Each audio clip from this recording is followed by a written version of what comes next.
नमस्कार, आदाब, सत श्री अकाल, जय भीम, जोहार। मेरा नाम है कन्हैया कुमार। दोस्तों, सोशल मीडिया में जो सबसे आज की वायरल खबर है वो बहन कुमारी मायावती जी और चंद्रशेखर आज़ाद रावण जी को लेकर के है। आखिरकार ये खबर क्या है, हम आप लोगों के बीच में विस्तार से बताने वाले हैं। आज का वीडियो बहुत ही इंपॉर्टेंट होने वाला हो। आखिरकार हम बहुजन जो राजनीति है उसके समीकरण को समझने का काम करेंगे। आखिरकार हम आज विस्तार से जानकारी देने वाले हैं कि जिस प्रकार से बहुजन समाज पार्टियों में फूट पड़ी हुई है और बहुजन समाज पार्टियों में कहीं ना कहीं जो बहुजन समाज पार्टियों के नेता हैं, कहीं ना कहीं इनके अंदर जो मैं है, आखिरकार जो इनका नतीजा आने वाला है वो आखिरकार क्या हो सकता है, हम आप लोगों के बीच विस्तार से जानकारी देने वाले हैं। जो 85% है और जो मूल निवासी उनकी तरफ से अपनी बात रखने की कोशिश करते हैं। तो आप खासकर आप लोगों से मेरा निवेदन है कि बहुजन मीडिया को आप ज़्यादा से ज़्यादा सपोर्ट करें। आज की जो सबसे बड़ी खबर है वो ये है कि बहुजन समाज पार्टी ने अभी तक 25 लोकसभा सीटें की जो लिस्ट है वो जारी कर दी है। मैं अभी डिटेल में नहीं बताऊंगा आपको कि 25 जो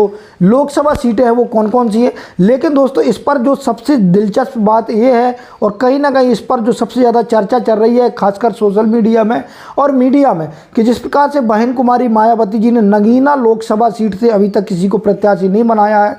वहीं दोस्तों जो वहाँ के भूतपूर्व प्रत्याशी थे उनको दूसरी सीट से उतार दिया गया है। तो कहीं ना कहीं आप देख रहे हैं सोशल मीडिया के माध्यम से, मीडिया के माध्यम से लगातार खबरें चलाई जा रही कि बहन कुमारी मायावती जी का और चंद्रशेखर आज़ाद रावण जी का गठबंधन हो गया है। ये आपने सोशल मीडिया के माध्यम से काफ़ी ज़्यादा सुना होगा। वहीं दोस्तों कहीं ना कहीं ये लग भी रहा कि जिस प्रकार से बहन कुमारी मायावती जी ने अभी तक खासकर जो नगीना लोकसभा सीट है उससे अभी प्रत्याशी नहीं उतारा है।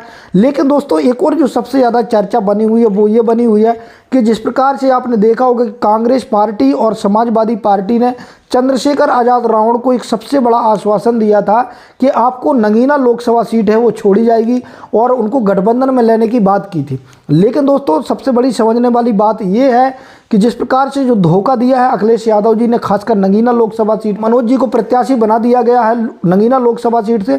वहीं दोस्तों लेकिन जो सबसे चर्चा का विषय बना हुआ कि बहन कुमारी मायावती जी का आंतरिक रूप से कहीं ना कहीं ये उनका समर्थन है चंद्रशेखर आज़ाद रावण के लिए, और कहा भी ये भी जा रहा कि बहन कुमारी मायावती जी को भी आखिरकार ये लगने लग गया है कि चंद्रशेखर आज़ाद रावण जिस प्रकार से संघर्ष करते हैं वो संघर्ष से ज़मीनी स्तर से निकले हुए व्यक्ति हैं।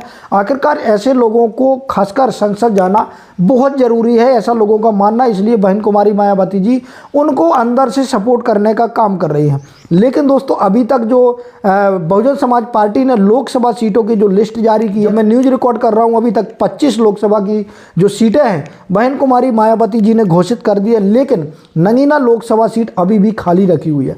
सस्पेंस ये बना हुआ है दोस्तों कि बहन कुमारी मायावती जी का आखिरकार दिल पसीज गया है क्या कि चंद्रशेखर आज़ाद रावण जी को समर्थन देना चाहिए। यदि वो औपचारिक रूप से यदि समर्थन नहीं भी देती है चंद्रशेखर आज़ाद रावण जी को, तो कम से कम वो जो नगीना लोकसभा सीट है वहाँ से वो अपना प्रत्याशी नहीं उतारेंगे। लेकिन दोस्तों यहाँ चुनौती जो सबसे बड़ी आने वाली है वो खासकर चंद्रशेखर आज़ाद रावण या बहुजन समाज पार्टी का जो प्रत्याशी है उसको आने वाली। वो इसलिए आने वाली दोस्तों क्योंकि यहाँ पर जो बीजेपी पार्टी है काफ़ी ज़्यादा मजबूत है। वहीं आपने देखा होगा कि यहाँ पर समाजवादी पार्टी और बसपा तीनों पार्टियां कहीं ना कहीं अच्छा खासा वोट बैंक रखती है। लेकिन यहाँ चंद्रशेखर आज़ाद रावण एक राष्ट्रीय अध्यक्ष हैं, आपको पता है कि भीम आर्मी चीफ अध्यक्ष भी हैं। तो कहीं ना कहीं इस चीज़ को देखते हुए जिस प्रकार से ग्राउंड पर वहाँ एक माहौल बना हुआ है, आपने देखा होगा कि जब एक बड़ा नेता कहीं ना कहीं आता है तो वहाँ का माहौल एक अलग तरीके से बन जाता है। आपने देखा होगा खासकर जो नगीना लोकसभा सीट है, नगीना लोकसभा सीट के लिए पूरी ताकत झोंक दी है भीम आर्मी के लोगों ने। भीम आर्मी चीफ चंद्रशेखर आज़ाद रावण ने, आपने देखा होगा कि अलग अलग प्रदेशों से, दूसरे प्रदेशों से आ करके लोग जो नगीना लोकसभा सीट है वहाँ पर जनसंपर्क कर रहे हैं, वहाँ लोगों के बीच में जा रहे हैं और खासकर मिशन के बारे में बता रहे हैं और खासकर जो चंद्रशेखर आज़ाद रावण जी का जो संघर्ष रहा है।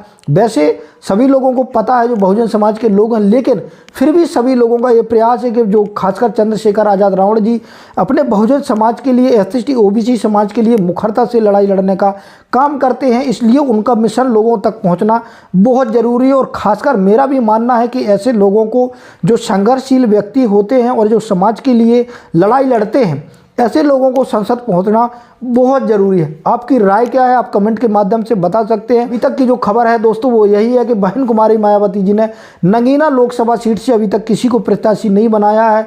अब देखना ये होगा कि बहन कुमारी मायावती जी क्या नगीना लोकसभा से किसी को प्रत्याशी बनाती हैं या चंद्रशेखर आज़ाद रावण जी के लिए ये सीट छोड़ देती हैं। लेकिन दोस्तों जो मेरा अनुमान है, मुझे नहीं लगता कि बहन कुमारी मायावती जी यहाँ की लोकसभा सीट में प्रत्याशी नहीं उतारेंगी। बहन कुमारी मायावती जी यहाँ से प्रत्याशी जरूर उतारेंगी। दोस्तों कुछ जानकारों का कहना है और राजनीतिक लोगों का कहना है कि बहन कुमारी मायावती जी कहीं ना कहीं जो द्वेष भावना है खासकर चंद्रशेखर आज़ाद रावण जी से रखती हैं, इसलिए वो यहाँ और मजबूत जो कैंडिडेट है वो उतारेंगे ताकि चंद्रशेखर आज़ाद रावण से खासकर फाइट कर सकें। लेकिन दोस्तों यहाँ सबसे बड़ी बात ये है कि खासकर समाजवादी पार्टी और बीजेपी पार्टी, दो पार्टियों से लड़ना यहाँ पर बहुत ज़रूरी है, क्योंकि चंद्रशेखर आज़ाद रावण यहाँ पर काफ़ी ज़्यादा मेहनत कर रहे हैं और हो सकता है कि चंद्रशेखर आज़ाद रावण जी यहाँ पर विजयी भी हो सकते हैं। लेकिन देखना ये होगा कि यदि बहन कुमारी मायावती जी यहाँ पर अपना कैंडिडेट घोषित नहीं करती हैं तो यहाँ तो हो सकता है कि चंद्रशेखर आज़ाद रावण जी यहाँ पर चुनाव जीत जाए। जिस प्रकार से अपने ग्राउंड पर ज़मीन पर जो मिशन है और खासकर जिस प्रकार से उन्होंने काम शुरू कर दिया है, संपर्क बनाना जो शुरू कर दिया है, ऐसा लग रहा है कि नगीना लोकसभा सीट है चंद्रशेखर आज़ाद रावण जी जीत सकते हैं। अभी बहुजन समाज की खबरों के लिए बने रहिए आप हमारे साथ। अंत में BM News 90 की आपसे गुजारिश है कि अभी तक आपने हमारे चैनल को सब्सक्राइब नहीं किया तो सब्सक्राइब कर लें, साथ में बेल आइकन को प्रेस कर लें, वहीं वीडियो को लाइक जरूर कर दें।